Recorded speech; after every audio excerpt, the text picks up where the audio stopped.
जय हो। आज सरम मंगल चैनल पर हमारे साथ हैं ज्योतिषाचार्य श्री विनय जी विराट। विनय जी विराट के काफी सारे वीडियोस सरम मंगल चैनल पर ऑलरेडी अवेलेबल हैं। आज बहुत समय के पश्चात आपका इस चैनल पर पुनः पधारना हुआ है।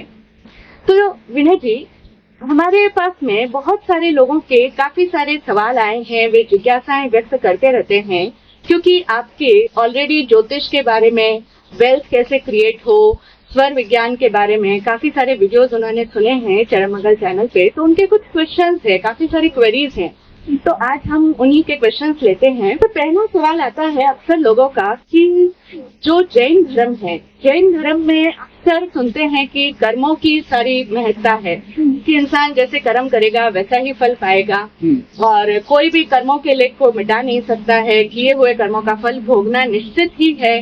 तो ऐसे में ज्योतिष की क्या इम्पोर्टेंस रह जाती है? क्योंकि ज्योतिष में जनरली यही देखा सुना जाता है कि आप ये उपाय कर लीजिए और आपका इस तरीके से सब कुछ चेंज हो जाएगा, आपकी समस्याओं का निवारण किया जा सकता है। तो कहीं ना कहीं इन दोनों के बीच में कॉन्ट्राडिक्शन बनता है। तो ऐसे में लोगों के मन में सवाल उठता है कि क्या जैन धर्म में ज्योतिष का कुछ महत्व है भी, या जैन धर्म एक अलग विषय है और ज्योतिष एक अलग विषय है? देखिए क्या है, ज्योतिष और कर्मवाद ये दोनों को आप अलग नहीं कह सकते हैं। जब आप कर्म थ्योरी की बात करते हैं, मैंने जब कर्म ग्रंथों का अध्ययन किया तो उसमें कर्मों की प्रकृति बताई गई, उसमें कर्मों का उदय बताया गया, कौन सा कर्म कब उदय में आ सकता है, कौन सा कर्म कब उदय में आके खत्म होगा, ये सब है। तो ज्योतिष क्या है? ज्योतिष में आपको एक ज्योतिष क्या बताता है कि आपके इस ग्रहों की शुरुआत होगी, इसका मतलब आपका समय अभी अच्छा नहीं है, या आपका अभी शुभ ग्रह की शुरुआत होगी तो आपका ग्रह अच्छा है। मैं ये मानता हूँ कि कर्मोलॉजी का ही पार्ट है ज्योतिष। अगर आप ज्योतिष को निकाल देंगे तो कर्म ग्रंथ की प्रैक्टिकल उपयोगिता क्या है? आप कैसे समझेंगे? आप सब समझ लेंगे कि मेरे ज्ञानावर्णीय कर्म होते हैं, दक्षिणावर्णीय कर्म होते हैं, मोहनीय कर्म होते हैं, ये सब ज्ञान थ्योरेटिकल होगा। इसमें प्रैक्टिकल आप कैसे समझेंगे? प्रैक्टिकल आप तभी समझ पाएंगे जब आप ज्योतिष को कर्म ग्रंथ का हिस्सा समझेंगे। जैसे समझिए कि ज्योतिष में कहा जाता है कि शनि ग्रह आपके अशुभ कर्मों के जो आप अशुभ कर्म करके आए हो उसका उदय का प्रतीक होता है, वो न्यायाधीश होता है। तो जब आपके शनि ग्रह की दशा चलती है या 7.5 चलती है तो आपकी लाइफ में तकलीफ आती है। आप ज्योतिष के पास जाते हो, ज्योतिष आपको कहता है कि आपकी लाइफ में ये 3 साल थोड़ी सी तकलीफ रहेगी, थोड़े से टेंशन रहेंगे, और आप कोशिश भी कर लेते हैं, फिर भी वो 3 साल में आपको तकलीफ फेस करनी पड़ती है। तो आप ये चीज समझिए कि ग्रह कुछ नहीं है, ग्रह सिर्फ आपके कर्मों को प्रेजेंट कर रहे हैं। मतलब आपके कौन से कर्म कौन से समय में उदय में आ रहे हैं, कौन से समय में वो खत्म हो रहे हैं, उसका कौन से फील्ड में वो आपको परिणाम देंगे, ये सब ज्योतिष के माध्यम से आप जान सकते हैं। वरना आप अगर ज्योतिष को अलग कर देते हैं तो आप प्रैक्टिकली कैसे समझाएंगे व्यक्ति को कि तुम्हें अभी तुम्हारे हेल्थ को लेके इश्यूज आने वाले हैं, तुम्हारे को अभी फाइनेंस को लेके इश्यूज आने वाले हैं, तुम्हारे अभी शादी होने के योग है या संतान होने के योग है। सिर्फ हर बात पे कोई भी घटना होगी आप ऐसा कह के छोड़ देंगे कि तुम्हारे अशुभ कर्मों का उदय था, या कोई भी जीवन में अच्छा हो रहा है तो आप कह देंगे कि ये तुम्हारे शुभ कर्मों की वजह से हो रहा है। नहीं, आपको समझना पड़ेगा कि कौन सा कर्म किस समय उदय में आ रहा है, शुभ और अशुभ कर्म कब उदय में आ रहे हैं, कब खत्म हो रहे हैं। जब आप ये जानेंगे तभी तो आप जीवन को समझ पाएंगे, उसमें कुछ बदलाव कर पाएंगे। अब आप कह रहे हैं कि कोई भी चीज है वो कर्म से ही होती है, क्या ऐसा एकांत भगवान ने कहा है? नहीं। चाहे भगवान महावीर हो, चाहे भगवान बुद्ध हो, उन्होंने कहा है कोई भी घटना 5 कारणों से होती है, उसमें कर्म एक कारण, 5 कारण नहीं है। तो ये कहना कि कर्म इधर उधर आगे पीछे नहीं किए जा सकते, तो आप समझिए कि भगवान ने खुद ने बताया है कि कर्मों को आगे पीछे किया जा सकता है, कर्मों की उपशम हो सकता है, कर्मों को दबाया जा सकता है, उसको आगे पीछे करके उसके रस को बढ़ाया जा सकता है, घटाया जा सकता है। इसलिए आप जब ये कहते हैं कि क्या जैन धर्म ज्योतिष को मानता है? जी बिल्कुल मानता है। आज भी ऐसे कौन से साधु है जो बिना मुहूर्त निकाले दीक्षा करवाते हैं? सब में से सब जो दीक्षाएं होती है वो मुहूर्त निकाल के होती है, और जब आप सूत्रों का वर्णन पढ़ेंगे तो उसमें आपको बहुत सा मालूम पड़ेगा कि शुभ मुहूर्त में उसने दीक्षा करवाई है, अशुभ मुहूर्त में उसने दीक्षा नहीं करवाई है। तो आप दीक्षा ग्रहण की या शुभ मुहूर्त में उसका राज्य अभिषेक किया, हर जगह आपको शास्त्रों में वर्णन होगा। और अगर आप 32 सूत्र में जाएंगे तो जो चंद्र प्रज्ञप्ति सूर्य प्रज्ञप्ति सूत्र है, जो उसमें क्या है, उसमें ग्रहों की गणना, ग्रहों की चाल, यही तो चीजें बताई गई है। तो हम ये कहें कि सब कुछ कर्मों से हो सकता है, ज्योतिष एक मिथ्यात्व है, ये बात अधूरी है। आप ज्योतिष को उसका हिस्सा माने, क्योंकि जब आप ज्योतिष को कर्मों का हिस्सा मानेंगे, कर्म थ्योरी को, तो आप कर्म थ्योरी को अच्छे से समझ पाएंगे। तो मेरा मानना है कि बिल्कुल जैन ज्योतिष थी, आज वो लुप्त हो चुकी है। जो 14 पूरब का ज्ञान भी कहते हैं वो आज हमारे पास में नहीं है, वरना हमारे पास में एक अलग ही जैन ज्योतिष का पूरा विवरण होता। हमें ये वैदिक ज्योतिष या दूसरे अन्य मतों पर निर्भर नहीं रहना पड़ता। तो हम देखते हैं कि तिथि, वार, नक्षत्र, करण इत्यादि का वर्णन तो शास्त्रों में मिलता ही है कि भगवान महावीर स्वामी का कौन सा कल्याण कौन सी तिथि में हुआ, कौन से नक्षत्र में हुआ। तो संभव है कि बिल्कुल पूरा जैन ज्योतिष का वर्णन पहले के समय में उपलब्ध रहा ही होगा। और चूंकि जनरली सब पब्लिक को इतना नॉलेज नहीं होता है कि कैसे कर्मों की डीप साइंस क्या है, और जैसा आपने बताया कि शुभ और अशुभ कर्म पे हम छोड़ देते हैं, लेकिन शुभ कर्म क्या है, कब वो किस समय में परिणाम देंगे, कब उदय में आएंगे, तो अगर इन दोनों को देखें तो कर्म और ज्योतिष का बहुत अधिक सामंजस्य बैठता दिखाई देता है। अब इसके पश्चात कई लोग पूछते हैं कि अगर ऐसा है कि जैन ज्योतिष अपने आप में एक अवेलेबल ग्रंथ है या ज्ञान विज्ञान की एक शाखा है जैन ज्योतिष, तो फिर जो आज के जमाने में सबसे बड़ी समस्या है लोगों की कि समृद्धि, वेल्थ, हमारी प्रॉस्पेरिटी कैसे बढ़े, हम चारों तरफ से हर प्रकार से कैसे समृद्ध हो, सबसे बड़ी तो आज की दुनिया में जैसे पैसों को लेकर के है कि हर व्यक्ति अधिक से अधिक धनी होना चाहता है। तो इस बारे में क्या कहता है हमारा जैन ज्योतिष?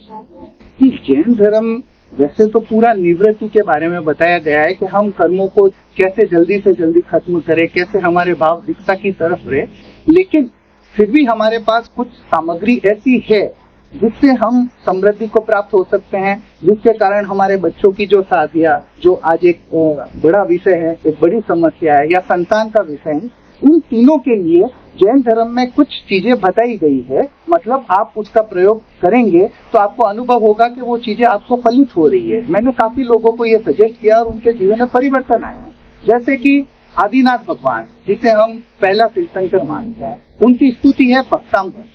अगर कोई व्यक्ति भक्तांबर को रोज पाठ करे सुबह, तो निश्चित ही उसके घर में समृद्धि आएगी, उनके बच्चों की जो शादी की समस्या है वो सब दूर होगी, घर में कोई संतान की समस्या है, संतान नहीं होने की, या कोई संतान बीमार रहती है, तो इन सब में वो फायदा करेगी।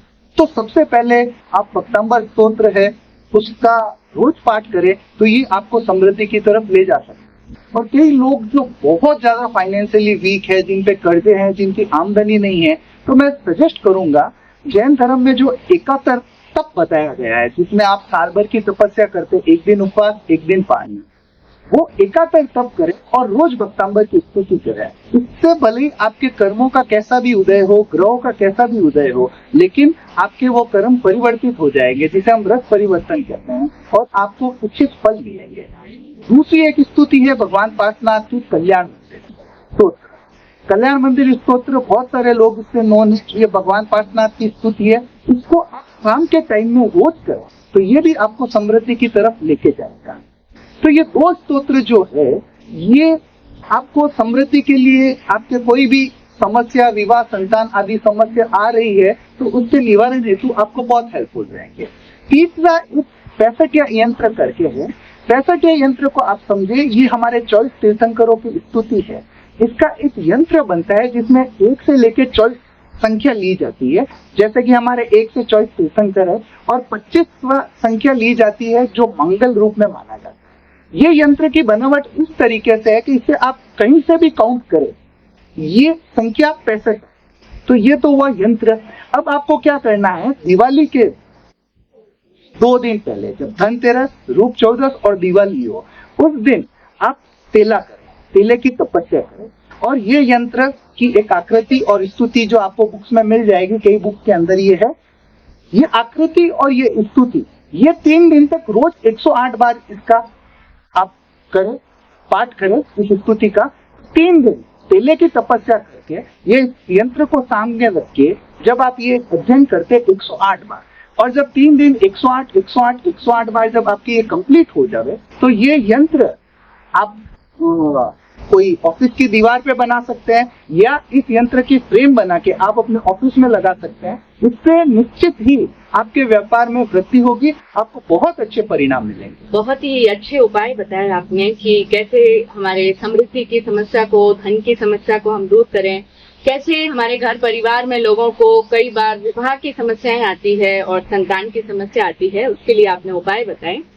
अच्छा, अब एक क्वेश्चन आता है कि कई लोग जब अपनी कुंडली, पंडित इत्यादि को दिखाते हैं तो वे कहते हैं कि आपको तो काल सर्प दोष है। तो अब काल सर्प दोष के निवारण के लिए जैसे त्र्यंबकेश्वर में जाकर के पूजा करवाना या उसकी एक पूजा कराते हैं, तो कई लोग ये सवाल पूछते हैं कि महाराज जी, इसका जैन धर्म में क्या कोई सोल्यूशन नहीं है क्या? काल सर्प दोष के निवारण के लिए हम कोई ऐसी स्तुति, जाप, मंत्र, पाठ या ऐसा क्या कर सकते हैं जिससे हमारा ये दोष हल्का हो जाए? तो इस बारे में आपकी क्या राय? देखिए, काल सर्प योग क्या है, सबसे पहले हम समझे। आपने कभी सांप सीढ़ी का गेम खेला है?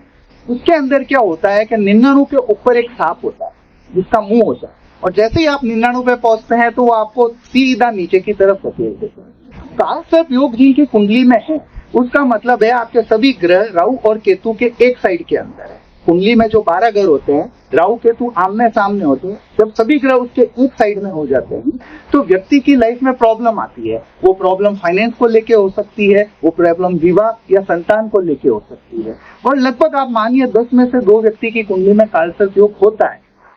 काल सर्प योग का एक अन्य क्या उदाहरण है कि काल सर्प योग क्या होता है, जैसे व्यक्ति व्यापार कर रहा है, 2-3 साल कमा रहा है, फिर कोई उसके आग लग जाना या कोई लॉस हो जाना, मतलब आप समझिए आपकी जो ग्राफ बन रहा है गति में, उसमें स्लिप होकर वापस नीचे आना, तो ये कारण होता है काल सर्प योग का। अब वैदिक ज्योतिष क्या करते हैं कि भाई काल सर्प योग है तो काल सर्प योग जैसे शिव जी के ऊपर साफ बताया गया है, तो आप कोई भी शिव के स्थान पे जाइए, जैसे त्र्यंबकेश्वर, उज्जैन या कालहस्ती, वहां पर आप राहु केतु के मंत्रों का जाप करवा दीजिए, तो इससे आपका काल सर्प योग का निदान हो जाए। अब हम आते हैं जैन धर्म की तरफ। जैन धर्म में पार्श्वनाथ भगवान के जो देवी देवते थे, धर्मेंद्र देव और पद्मावती देवी, उनके ऊपर भी 7 की आकृति है। तो इसका मतलब जब आप रोज मंदिर, पद्मावती के मंदिर जाके दर्शन करते हैं, उनकी स्तुति करते हैं या उनकी पूजा करते हैं, तो ये आपके काल सर्प योग के दोष को निवारण कर दे। बिल्कुल बिल्कुल जी, पद्मावती माता का स्तुति जैन धर्म में है जो कि काल सर्प दोष का निवारण करने में पूर्णतया सक्षम है। अच्छा, अब हम चलते हैं कि जैसा जैन धर्म का एक बहुत बड़ा कॉन्सेप्ट है कि हमारी आयु जो है, जो व्यक्ति की उम्र है, वो बिल्कुल निर्धारित है, निश्चित है, तय है। उस आयु के पल को लोग कहते हैं एक पल भी कोई घटा नहीं सकता, कोई बढ़ा नहीं सकता। यहाँ पर भगवान महावीर का उदाहरण भी दिया जाता है कि उन्होंने भी कहा कि आयु का पल घटा बढ़ा नहीं सकते। तो ऐसे में जैन ज्योतिष क्या कहता है इस बारे में कि क्या आयु फिक्स है, जितनी जो व्यक्ति लिखा करके लाया है उसको उतना भोगना तय है, या फिर आयु में कुछ परिवर्तन किया भी जा सकता है, उसे घटा बढ़ाया जा सकता है? इस बारे में क्या कहना है आपका? देखिए, जब कोई व्यक्ति पैदा होता है उस समय जब आप कुंडली बनवाते हैं तो आपको एक अवगाढ़ा चक्र मिलेगा। कुंडली में एक पेज में लिखा होगा अवगाढ़ा चक्र, अवगाढ़ा चक्र, अवगाढ़ा चक्र। उसका मतलब ये है कि इस व्यक्ति की अगर ये पूर्ण आयु जीवे, तो इस व्यक्ति की, जैसे समझ लीजिए कि आपकी पूर्ण आयु हुई कि 80 वर्ष के जब आप होंगे, उसके बाद में अमुक दिन को इस तिथि, इस नक्षत्र का संयोग होगा, इस वार का संयोग होगा, उस दिन आपकी मृत्यु हो जाएगी, ये निश्चित है। लेकिन क्या हर व्यक्ति पूर्ण आयु जीता है? नहीं। भगवान महावीर के बारे में जो उदाहरण आता है कि भगवान अपनी आयु को एक क्षण बढ़ा नहीं सकते, घटा नहीं सकती, आप पहले उस लॉजिक को समझे। मित्रों, आयु 2 तरह की होती है, एक होता है स्व उपक्रमी आयु, एक होता है निरुपक्रमी आयु। और जैन सूत्रों में बताया है कि जो 64 लागा पुरुष होते हैं, जिसमें तीर्थंकर होते हैं, चक्रवर्ती होते हैं, बलदेव, वासुदेव, इन सब के निरुपक्रमी आयुष है, मतलब उनका आयुष कभी बीच में खत्म नहीं हो सकता। अगर वो 60 साल की पूर्ण आयु लेके आए तो वो 60 साल पूर्ण जिएंगे। तो इस उदाहरण को समझे तो आपको लगेगा कि आयु पूर्ण है, उसको कम नहीं किया जा सकता। लेकिन अगर आज के परिप्रेक्ष्य में आप ये समझो तो शायद ही कोई पूर्ण आयु 100 में से 5 व्यक्ति, 10 व्यक्ति पूर्ण करते हैं, क्योंकि आपको कितने व्यक्ति मिलेंगे जो 80 साल के ऊपर जीते हैं, जो 75 साल के ऊपर जीते हैं? शायद 10 में से 2 व्यक्ति मिलेंगे। तो आप इसको समझे, आयु बढ़ाई नहीं जा सकती है, आपकी जो पूर्ण आयु वो बढ़ाई नहीं जा सकती है। लेकिन अगर स्व उपक्रमी आयु है जो जनरली लोगों के 100 में से 90 जनों के स उपक्रमी आयुष होता है। स उपक्रमी आयुष का मतलब, जैसे इस वर्ड को समझे, जो उपक्रम के साथ खत्म किया जा सकता है। कैसे खत्म किया जा सकता है? अब समझिए कि नेपाल में भूकंप आया, अब वहां पे 10,000 लोग मर गए, तो क्या 10,000 लोगों का आयुष खत्म हुआ? ऐसा नहीं है। अब जैसे इजराइल और फिलीपींस का ये युद्ध हो रहा है, अब उसमें हजारों लोग मर रहे हैं, तो उन सबका आयुष खत्म हो गया है। तो ऐसा नहीं है। आप ये समझिए कि ज्योतिष ये कहता है कि जो आपकी पूर्ण आयु है वो बीच में खत्म हो सकती है। इसे हम घात कहते हैं या मारक कहते हैं। ज्योतिष क्या कहता है? जब आपके मारक दशा आती है उसमें आप मर भी सकते हो या मृत्यु तुल्य कष्ट भोग सकते हो। तो इसको सौक्रमी आयुष को आप कैसे समझेंगे? जो बीच में खत्म हो सकता है। मान लीजिए कोई व्यक्ति है, जा रहा है, उसका एक्सीडेंट हो गया और एक्सीडेंट के अंदर उनके कोई ऑर्गन फेलियर हो गया, तो वो मर जाएगा, उसको नहीं बचाया जा सकता है। हार्ट अटैक है, उसके कारण व्यक्ति सडन ऑफ, उसको प्राइमरी ट्रीटमेंट नहीं मिला, तो वो मर सकता है। अगर आयुष निश्चित होता तो आप ये समझिए कि कोई व्यक्ति बीमार पड़ रहा है तो उसे हॉस्पिटल ले जाने की जरूरत नहीं होती, उसका आयुष निश्चित है तो अपने आप जिंदा रहेगा। आदमी कार आंखें बंद करके चलाता, क्योंकि जब उसका आयुष है अपने आप खत्म हो जाएगा। अगर मैं किसी का एक्सीडेंट कर रहा हूँ सामने वाले का, तो उसका आयुष तभी होगा, तो वो मर रहा होगा, या मैं मरूंगा तो मेरा आयुष तभी होगा। तो ये चीज फैक्ट नहीं है। आयुष 2 प्रकार के होते हैं, सौक्रमी और निरुक्रमी, और ज्यादातर लोगों के सौक्रमी आयुष होता है। इसलिए जब कोई हमारे घर में बीमार होता है, लास्ट स्टेज में आता है, तब भी हम उसका ट्रीटमेंट करवाते हैं, उस पर लाखों रुपए खर्च करते हैं, पूरी कोशिश करते हैं कि उसको बचाया जाए। तो आप इस मिथ को छोड़े। ये कब कहा जाता है कि जब आपके कोई मित्र की, कोई रिलेटिव की मृत्यु हो गई। अब मृत्यु होने के बाद में जब 4 लोग आपके घर से आते हैं, वो कहते हैं विधि का लेख है कि आयुष इतनी थी। वो इसलिए क्योंकि वो मरने के बाद में आप चीजों को बदल नहीं सकते हो, आपको एक्सेप्ट करना। तो भगवान ने क्या कहा? जब कोई घटना घटित हो गई तो उसे नियति मान के एक्सेप्ट कर लो। लेकिन अगर वो व्यक्ति अभी एक्सीडेंट हुआ, सीरियस ट्रॉमा में, क्या आप उसका इलाज नहीं कराएंगे? आप उसका इलाज बिल्कुल करवाएंगे। क्यों? क्योंकि आपको मालूम है कि ये बचाया जा सकता है, तब तक मैं प्रयास करूंगा। तो ये मित्रों, ये मानना कि आयुष बढ़ाई नहीं जा सकती, ये ओके है। लेकिन जो आयु आप लेके आए हो वो पूरी जिएंगे, ये जरूरी नहीं है। अगर आपका सौक्रमी आयुष है तो आप इसमें भी मर सकते हो। सोपक्रमी और निरुपक्रमी आयुष्य का बहुत अच्छा आपने समझाया कि जो महापुरुष हैं, श्लाघनीय पुरुष हैं, उनकी तो निरुपक्रमी आयुष्य है, इसलिए उनके लिए ऐसा कहा जा सकता है कि वो निश्चित आयु भोगेंगे, लेकिन बाकी सबके संदर्भ में ऐसा नहीं है। क्या इसी से मिलता जुलता एक और क्वेश्चन है कि जैसे आयु के बारे में है कि भोगना तय है या नहीं है, ऐसा ही एक और प्रश्न पूछा जाता है कि जो हमारे निकाचित कर्म का एक कॉन्सेप्ट है जैन धर्म में, कि कुछ कर्म ऐसे होते हैं जो कि आप निश्चित रूप से आपको उनको भोगना तय है, तो क्या उन निकाचित कर्मों को जैसा बांधा है उसी रूप में भोगना पड़ेगा ही इंसान को, या उसमें भी कुछ फेरबदल करने की पॉसिबिलिटी जैन ज्योतिष के अनुसार कुछ है? देखिए, जैन ज्योतिष में कर्मों को, पूरा कर्म थ्योरी को पूरा समावेश करके वो जैन ज्योतिष बनती है। आप एक चीज समझिए, 2 तरीके कर्म होते हैं, एक जिसे आप निकाचित कहते हैं और दूसरे जिसे निकाचित कर्मों को आप बदल नहीं सकते, ऐसा जैन थ्योरी कहती है, और दूसरे कर्म जिसको आप बदल सकते हैं। ठीक है, ज्योतिष में भी ऐसे योग बताए जाते हैं। ज्योतिष में जैसे कहते हैं निश्चित योग। अब जब निश्चित योग होगा तो व्यक्ति को कष्ट भोगना ही पड़ेगा, उसमें वो कितनी रेमेडी कर दे, उसमें 10-20% का फर्क किया जा सकता है, लेकिन घटना उसी रूप में होगी ऐसा निश्चित नहीं है। इसे एक उदाहरण से समझे। आज से 20 साल पहले आपको ऐसे कई कपल मिलेंगे जिनके संतान नहीं है, ऐसे कई कपल मिलेंगे आपको। तो लोग क्या कहते थे कि कुंडली में बांझ योग होगा, उसके कारण उनको संतान का सुख नहीं मिला था। लेकिन आज मेडिकल साइंस इतनी डेवलप हो गई है, जहां आप सरोगेसी, IVF वगैरह कर रहे हो, तो आपको रेयरली 100 में कोई 1 या 2 कपल मिलेंगे जिनके संतान नहीं है, बाकी सबके संतान हो जाती है। आप पुरानी कुंडली में भी बांझ योग होता था, अभी भी बांझ योग होता है, लेकिन पहले संतान नहीं होती थी, अब उसी बांझ योग में संतान मेडिकल साइंस के डेवलपमेंट के कारण हो सकती है। ठीक है, लेकिन आपको एक दृष्टिकोण को समझना पड़ेगा कि निश्चित कर्म को भोगना जरूरी है, लेकिन इसका तरीका आप बदल सकते हैं। उसका तरीका कैसे, मैं ज्योतिष में आपको बताता हूँ। जैसे ज्योतिष में 5वां घर है, वो 5वें घर में जैसे मान लीजिए आपके 2 पाप ग्रह आ गए, जैसे मंगल या शनि की दृष्टि आ गई या वो वहां पे आ गए, तो ज्योतिष के हिसाब से ये निश्चित भोग है जो आपको भोगना पड़ेगा, निश्चित शुभ कर्म। जैन धर्म में इसे निकाचित कर्म कह सकते हैं। अब 5वें घर में ये आने के बाद में आप कोई एक तकलीफ को फेस करोगे। जैसे आपको संतान की समस्या हो सकती है, हो सकता है आपको संतान ना हो, या हो सकता है आपकी संतान थोड़ी नॉर्मल हो। अगर संतान सही है तो हो सकता है आपको स्टोमक की प्रॉब्लम लगातार चलती रहे। चलो स्टोमक की प्रॉब्लम भी नहीं है तो आपको कोई अटैचमेंट, किसी व्यक्ति से अटैचमेंट होगा जो आपसे दूर होगा, उसका दुख आपको भोगना पड़ेगा, या फिर आपको कोई शेयर लॉस हो जाए, वो दुख आपको भोगना पड़ेगा। कहने का मतलब है कोई दुख आपको भोगना तो पड़ेगा, लेकिन उसका तरीका फिक्स नहीं है। इसे आप समझे। आदमी ये कहता है कि ये तरीका फिक्स है, वो नहीं है। और क्या इसकी रेमेडी हो सकती है? तो मेरे समझ में इसकी 10 से 20% रेमेडी हो सकती है, उससे ज्यादा नहीं है, क्योंकि वो तो उसको भोगना पड़ेगा। लेकिन रेमेडी का मतलब क्या है? हल्के फुल्के जो ज्योतिष उपाय। लेकिन मित्रों समझो कि आपको हेल्थ की प्रॉब्लम, आपके लगन में 2 पाप ग्रह आ गए। अब वो पाप ग्रह कह रहे हैं कि हम आपको लगातार बीमार रखेंगे, या आपको कैंसर या ऐसी बड़ी बीमारी देंगे। लेकिन वो व्यक्ति अगर लगातार तपस्या करना शुरू कर ले, जैसे आठम 14 उपवास कर ले, पर्यूषण में 28 कर ले, या फिर ये नवपद ओली में ओली करे, लगातार तपस्या करे, तो जैसा कि भगवान ने कहा है, तप से असाता वेदनीय कर्मों को बदला जा सकता है। तो निकाचित कर्म है, निश्चित कर्म है, लेकिन उसे तपस्या के द्वारा बदला जा सकता है। किसी व्यक्ति के मान लो कि धन के घर के अंदर ये योग हो गया, जैसे उसके निर्धन योग हो गया। अब वो क्या करेगा? वो कमाएगा, उसके पास बचेगा नहीं।